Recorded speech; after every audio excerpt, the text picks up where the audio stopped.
Hello, very good morning. तो हम आपका स्वागत करते हैं हमारे YouTube channel knowledge with Rishabh पर। ठीक, जैसा कि हम लोग ये जो क्लास 12 का लेक्चर है, हम लोग क्लास 12 के लेक्चर में halo alkane and hello Erin पढ़ रहे थे। ठीक, तो जो halo alkane and hello Erin था, उसके लास्ट लेक्चर में हम लोग SN1 रिएक्शन को देखे थे।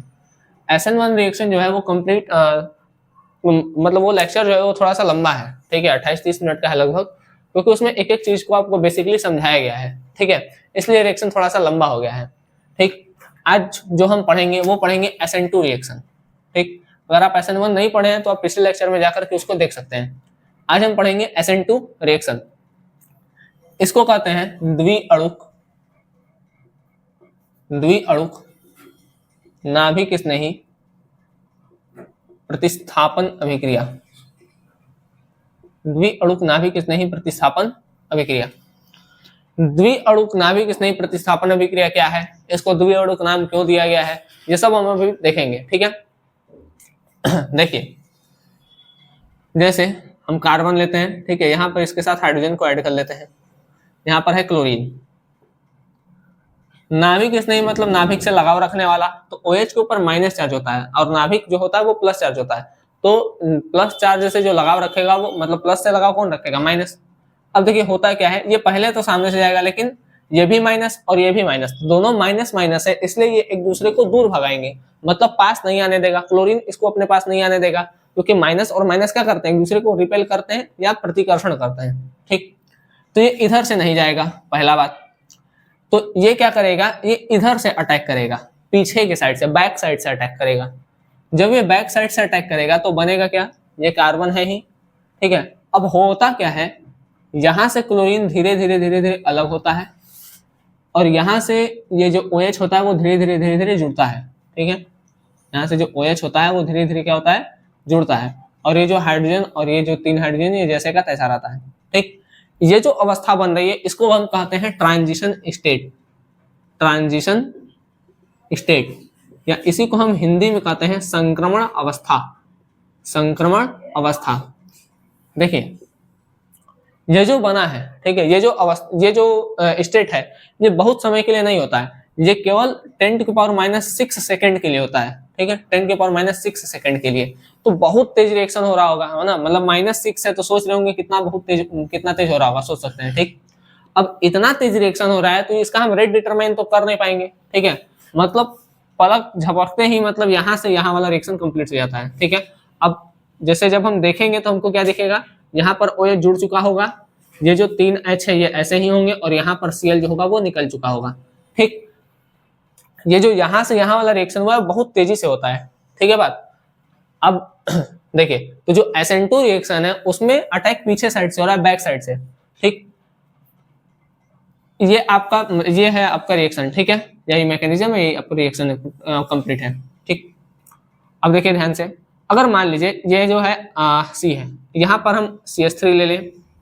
ठीक है, यहाँ पर हम CH3 ले लें, यहाँ पर हम CH3 ले लें, यहाँ पर Cl और यहाँ पर OH, तो ये तेजी से रिएक्शन कर पाएगा नहीं। क्यों, क्योंकि देखिए सामने से अटैक हो नहीं रहा है, इसको अटैक करने के लिए पीछे जाना पड़ेगा, और पीछे अगर बाधाएं ज्यादा होंगी, बाधाएं इन द सेंस मतलब कि यहाँ पर जो CH3 मॉलिक्यूल है बड़े बड़े मॉलिक्यूल है, तो बड़े बड़े मॉलिक्यूल इसको हम थोड़ा सा ना ओपन करके बना दे रहे हैं, तब आपको थोड़ा ज्यादा समझ में आएगा। देखिए C 1 2 3 हाइड्रोजन, यहाँ पर C 1 2 3 हाइड्रोजन, यहाँ पर C है 1 2 3 हाइड्रोजन। अब देखिए लग रहा है ना थोड़ा सा बहुत दिक्कत होगा OH को अंदर जाने में। ठीक, तो अगर हम 3 डिग्री अगर ले लेते हैं तो 3 डिग्री में क्या होगा कि ये OH पीछे से बैक साइड से अटैक नहीं कर पाएगा। क्यों, क्योंकि यहाँ पर जो बाधा है, इस बाधा को हम कहते हैं त्रिविम बाधा। ठीक है, तो 3 डिग्री में त्रिविम बाधा ज्यादा होती है, इसलिए SN2 रिएक्शन 3 डिग्री में उतना तेजी से नहीं हो पाता है। 2 डिग्री में थोड़ा सा कम होगा, 3 डिग्री से त्रिविम बाधा तो थोड़ा तेजी रिएक्शन होगा, 1 डिग्री में एकदम नहीं होगा या बहुत कम होगा। इसलिए जो रिएक्शन होगा वो SN2 रिएक्शन सबसे तेजी से 1 डिग्री देता है, फिर 2 डिग्री, फिर 3 डिग्री। लेकिन जो SN1 रिएक्शन होता है वो सबसे तेजी से 3 डिग्री देगा, 2 डिग्री और फिर 1 डिग्री। ठीक, इसमें आपको कुछ डिफरेंस भी दिख रहा होगा। जैसे पहला डिफरेंस तो ये दिख रहा होगा कि जो SN1 रिएक्शन है उसमें कार्बोकैटायन बन रहा था, इसमें नहीं बन रहा है। ठीक, पहला। दूसरा, वहां पर जो क्रियाशीलता का क्रम था वो था 3 degree, greater than 2 degree, 1 degree. यहाँ पर 1 डिग्री, 2 डिग्री, 3 डिग्री है, ठीक। तीसरा, SN1 रिएक्शन 1 स्टेप में कंप्लीट हो रहा था, यहाँ पर ये 1 स्टेप में कंप्लीट, सॉरी 2 स्टेप में कंप्लीट हो रहा था, यहाँ पर ये 1 स्टेप में कंप्लीट हो रहा है। बात समझ आ रहा है? ऐसा नहीं कि ये लिखे हैं फिर ये 2 स्टेप हो रहा है, ठीक। ये टाइम बहुत कम है, बहुत ज्यादा कम टाइम है, इसलिए हम इस टोटल को हम एक ही स्टेप काउंट करते हैं, ठीक है, ये चीज। तो इस चीज को ध्यान में रखिएगा कि इस टोटल को हम क्या करेंगे, एक ही स्टेप में काउंट करेंगे, ठीक। तीसरा बात, अब यहाँ पर द्वितीय अणु क्यों है? क्योंकि देखिए वहां का जो रेट डिटरमाइनिंग स्टेप था, ठीक है, रेट डिटरमाइनिंग स्टेप जो था, ठीक है, वो क्या था, वो सिंगल एक ही अणु पर निर्भर कर रहा था। लेकिन यहाँ पर क्या है, यहाँ पर OH धीरे धीरे जुड़ रहा है, Cl धीरे धीरे निकल रहा है, तो यहाँ पर ये दोनों मॉलिक्यूल SN1 के लिए जिम्मेदार है, ठीक है। इसलिए यहाँ पर द्वितीय अणु क्यों? क्योंकि यहाँ पर दोनों अणु की भागीदारी है, ठीक, इसलिए यहाँ पर SN2 रिएक्शन बोला गया है, ठीक है बात। अब हम इस चीज को आपको लिख देते हैं, आप लोग इसको सफाई से लिख लीजिएगा, ठीक है।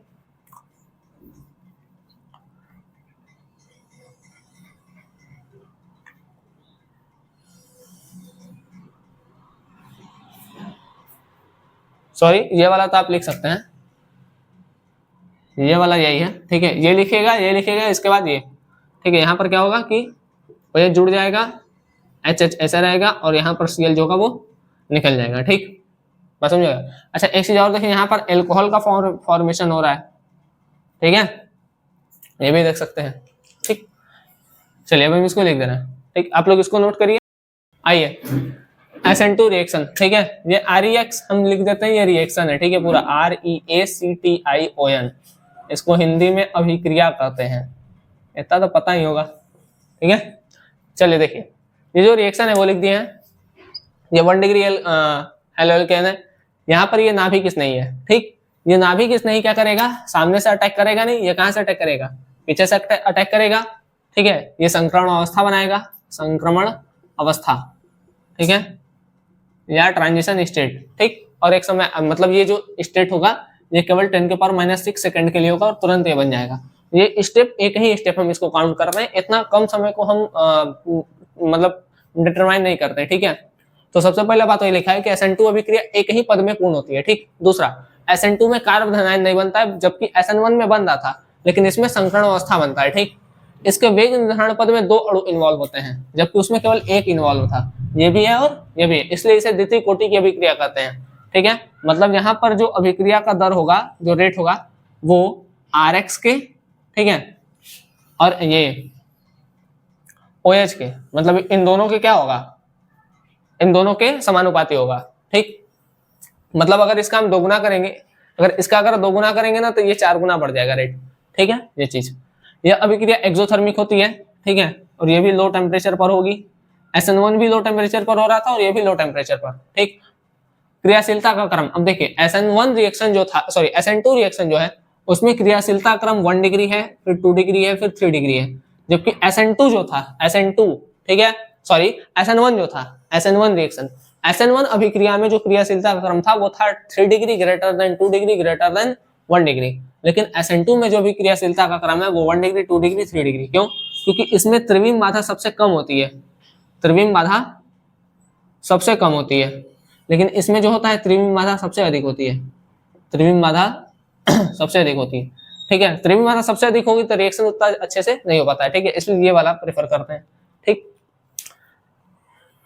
अच्छा एक चीज और, ठीक है, एक चीज और जो हमारे ध्यान से भी हट रहा था, देखिए यहां पर ये जो रिएक्शन होता है, हम जब SN1 पढ़ाए थे तो उसमें कहते थे इसमें पोलर प्रोटिक सॉल्वेंट का यूज होता है, लेकिन इसमें जो होता है वो पोलर अप्रोटिक होता है, ठीक है। देखिए यहां पर जो होता है, यहां पर पोलर अप्रोटिक सॉल्वेंट का यूज होता है, ठीक है, ठीक, समझ में आएगा। वहां तो बॉन्ड ब्रेक करना था, तोड़ना था, ठीक है, वहां पोलर नेचर होगा, लेकिन ये अप्रोटिक होगा, प्रोटिक नहीं होगा, बात समझ में आ रहा है। वहां पर पोलर प्रोटिक था और यहाँ पर पोलर अप्रोटिक है। ध्यान रखिएगा, जो SN1 है, सॉरी SN2 है, इसमें हम पोलर एप्रोटिक सॉल्वेंट का यूज करते हैं, ठीक है, यूज करते हैं या प्रयोग करते हैं, ठीक है, प्रयोग करते हैं। इसका एग्जाम्पल होता है जैसे CH3 H double bond O CH3, dimethyl sulpho oxide, ठीक है, या acetone CH3 C double bond O CH3, ठीक है, ये जो है ये पोलर अप्रोटिक सॉल्वेंट का एग्जांपल है, ठीक है बात, इतना आप लोग नोट करिए। तो हम अब आपको SN1 का तो स्टोइकियोमेट्री बताए थे, हम फिर से दोनों का स्टोइकियोमेट्री बता दे रहे हैं, SN1 का भी और SN2 का भी, फिर इस पे एक दो क्वेश्चन बता देंगे, ठीक है, और फिर हमारा ये SN1 SN2 का लेक्चर समाप्त हो जाएगा, ठीक। हम SN1 और SN2 का स्टीरियो केमिस्ट्री देख लेते हैं, ठीक है, हालांकि SN1 का हम पीछे बताए थे, लेकिन एक बार हम कंपेयर करके बता दे रहे हैं। देखिए जैसे ये कार्बन है, ठीक, यहाँ पर मान लेते हैं हम ब्रोमीन जोड़े हैं या क्लोरीन जोड़ लीजिए, ठीक है, कुछ भी जोड़ लीजिए, और यहाँ पर कायरल कार्बन है, मतलब यहाँ पर चलिए लिख देना, ये जो है CH3 C2H5 या C3H7, ठीक है। कायरल कार्बन वो होता है अगर कार्बन का जैसे 4 बॉन्ड है, ठीक है, कार्बन के चारों बॉन्ड से अगर अलग अलग एलिमेंट लगे हुए हैं या कंपाउंड लगे हैं, ठीक है, तो उसको हम कहते हैं कायरल कार्बन, ठीक। अब होता क्या है, जहां से ब्रोमीन निकलता है, ठीक है, ये कायरल कार्बन है, यहां से ब्रोमीन निकलेगा तो होगा क्या, ये जो कार्बन है इस पर आएगा पॉजिटिव चार्ज, ठीक, और यहाँ पर आएगा CH3, ये आपका C3H7, ठीक। अब देखिए जो कार्बोकैटायन होता है ना वो प्लेनर होता है, कार्बोकैटायन क्या होता है, प्लेनर होता है, ठीक है, मतलब जैसे जैसे हम कहें तो ये इस तरीके से है, देखिए जैसे हम ये ऐसे बनाए हैं, ठीक है, ये जबकि ये ऐसे ना होकर के ऐसे होगा, ठीक, ये ऐसे ना होकर के ऐसे होगा, ठीक, जब ये ऐसे होगा तो होगा क्या, इधर जैसे ये बीच में कार्बन हो गया, इधर मान लीजिए CH3 है, इधर C3H7 है, ऐसा कुछ है, ठीक है, बस समझ में आ रहा है, यहाँ पर हम लिख देते हैं C2H5, ठीक है, तो ये ऐसे है, ठीक, ये ऐसे ना होकर के ये, ठीक है, तो ये इधर मान लीजिए ये C2H5 है, इधर C3H7 है, ये कार्बन है, तो यहाँ पर ना दो चीज मतलब दो इसका ऐसे खाली हो जाता है, ठीक है, ये मतलब एक ऊपर एक मतलब लोन पेयर वाला चीज खाली हो जाता है, ठीक है, जैसे यहाँ पर 2 वैकेंट ऑर्बिटल आ जाते हैं, ऐसे इसको हम बनाई दे रहे हैं, देखिए एक यहाँ आएगा एक यहाँ, तो ये अगर हम ऐसे घुमा के रखेंगे, ठीक है, तो एक ऊपर एक नीचे आ जाएगा, ठीक है, ये चीज आप उसको प्रयास करिएगा समझने का, ये चीज ये ऐसे नहीं है, ये चीज ऐसे रखा गया है, ठीक, तो जब हम इसको ऐसे रखेंगे तो एक इधर दिखेगा हमको वैकेंट ऑर्बिटल, एक इधर दिखेगा हमको वैकेंट ऑर्बिटल, ठीक है, वही चीज। तो अब देखिए यहाँ पर हमारा 2 चांस है, अगर हमारा जो OH है, जो OH माइनस है, वो हो सकता है यहाँ चल जाए, या हो सकता है OH माइनस यहाँ चल जाए, ठीक है, मान लीजिए अगर यहाँ जाता है तो यहाँ जाएगा तो बनेगा OH, और यहाँ पर अगर OH जाएगा तो CH3 ऑटोमेटिक उधर चला जाएगा, ठीक है, और यहाँ पर आएगा C2H5 और यहाँ आएगा C3H7, ठीक। लेकिन अगर इस साइड अटैक करता है तो ये हो जाएगा CH3 का CH3 ही रहेगा, यहाँ पर C2H5 रहेगा और यहाँ पर C3H7 रहेगा और यहाँ पर आ जाएगा OH, ठीक है। तो जिधर ब्रोमीन था अगर उधर ही जुड़ रहा है ना तो उसको कहते हैं रिटेंशन, रिटेंशन, और अगर अपोजिट साइड जुड़ रहा है, जैसे यहाँ था इधर जुड़ रहा है, तो उसको कहते हैं इनवर्जन, इनवर्जन, ठीक। रिटेंशन और इन्वर्जन, यहाँ पर एक रेशमिक मिक्सचर फॉर्म होता है, हालांकि हम बताए थे कि बोलने को बोल देते हैं कि रेशमिक मिक्सचर फॉर्म होता है, लेकिन एक्चुअल में यहाँ पर रेशमिक मिक्सचर नहीं बनता है, क्योंकि यहाँ से अगर ब्रोमीन हटता है तो यहाँ पर अगर कोई आएगा तो ब्रोमीन हट के कहीं चला थोड़ी जाएगा, यहीं पर रहेगा, और यहाँ आएगा तो वो रिपल्सन करेगा ये ब्रोमीन, यहाँ पर भी इलेक्ट्रॉन, यहाँ पर ऊपर इलेक्ट्रॉन है, यहाँ से हटा है, सोल्यूशन में से थोड़ी निकल गया है, ठीक है, तो यहाँ पर इलेक्ट्रॉन है, ये आएगा तो इसको रिपल्सन के थ्रू क्या करेगा, दूर भगाएगा, ठीक है। तो रिटेंशन वाला जो प्रोडक्ट होगा, ठीक है, यहाँ वाला वो 50% से कम बनेगा और ये 50% से ज्यादा बनेगा, जबकि रेशमिक मिक्सचर ऐसा मिक्सचर होता है जिसमें 50% रिटेंशन और 50% इन्वर्जन वाला बनता है, ठीक। तो बोलने को बोल देते हैं रेशमिक मिक्सचर बनता है, लेकिन वास्तविकता ये नहीं है, ठीक है। चलिए अब हम देखते हैं अपना जो SN2 वाला है, ठीक है, यहीं से देख लेते हैं, ये SN1 का स्टीरियो केमिस्ट्री था, SN2 का देखते हैं। जैसे SN2 में भी यही करेंगे, ये हो गया ब्रोमीन, ये हो गया C2H5, यहाँ पर है CH3, यहाँ पर है C3H7, ठीक है बात।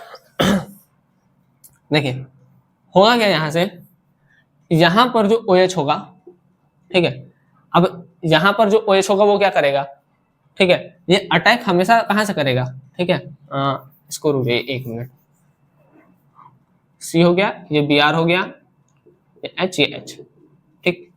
ये अटैक हमेशा कहां से करेगा, ये अटैक हमेशा ऐसे पीछे से करेगा, ठीक है, वो 3 डिग्री वाला बन गया था, ठीक। ये अटैक हमेशा कहां से करेगा, पीछे से करेगा, ठीक।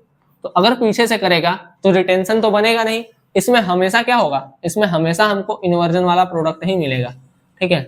इसमें हमेशा SN2 हमेशा इन्वर्जन देता है, जबकि SN1 रेस्ट मिक्सचर देता है, ठीक है। ये इन्वर्जन देगा, इन्वर्जन, ठीक है बात। तो ये रहा SN1 और SN2 का स्टीरियोकेमिस्ट्री। आई होप ये आप लोग को समझ में आया होगा, ठीक। तो एक दो क्वेश्चन है SN1 और SN2 पे, उसको हम देख लेते हैं। ये SN2 रिएक्शन पर क्वेश्चन है, ठीक है। इसमें बताइए कि जो A होगा, A और B में से, ठीक है, अच्छे से SN2 मतलब SN2 रिएक्शन कौन तेजी से देगा। अगर हम देखें SN2 रिएक्शन का जो स्थायित्व का क्रम होता है वो क्या होता है, SN2 का 1 degree greater than 2 degree greater than 3 degree, ठीक। तो अगर यहां से क्लोरीन जाता है तो यहाँ पॉजिटिव आएगा, मतलब ये 1 डिग्री बनेगा, ठीक। अगर यहां से ही चल गया तो यहाँ पर पॉजिटिव आएगा और ये 2 डिग्री बनेगा। तो 1 डिग्री जो है वो 2 डिग्री से ज्यादा बड़ा है, इसलिए ए ज्यादा SN2 मतलब ए जो है वो SN2 रिएक्शन बी के मुकाबले ज्यादा अच्छे से देगा, ठीक। अगला बात यहाँ पर देखते हैं, यहाँ पर तो हमको क्रियाशीलता क्रम भी नहीं है, लेकिन हमको पता है कि फ्लोरीन, क्लोरीन, ब्रोमीन और फिर आयोडीन नीचे जाते समय मॉलिक्यूल का साइज बड़ा होता जाता है, और मॉलिक्यूल जितना बड़ा होता है वो उसका मतलब अपना कक्षा छोड़ने का टेंडेंसी उतना अधिक होता है, ठीक। तो आयोडीन क्या करेगा, अपने ऑर्बिटल मतलब अपने कक्षा को तुरंत छोड़ देगा, ठीक है। तो यहाँ पर जो ये है लिविंग ग्रुप के बेस पर दिया जा रहा है, ठीक है।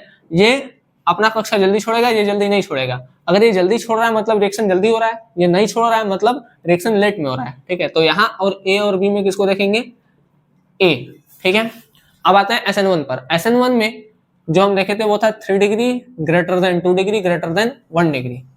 अगर मान लीजिए ब्रोमीन यहाँ से लेकर के निकल लेता है, ठीक है, तो यहाँ पर 1 डिग्री कार्बोकैटायन है, यहाँ से जाएगा तो 2 डिग्री कार्बोकैटायन, और अगर यहाँ से जाएगा तो 3 डिग्री कार्बोकैटायन। तो यहाँ पर ए, बी और सी में, ठीक है, सबसे तेजी से सी देगा SN1, फिर बी देगा और फिर ए देगा, ठीक है।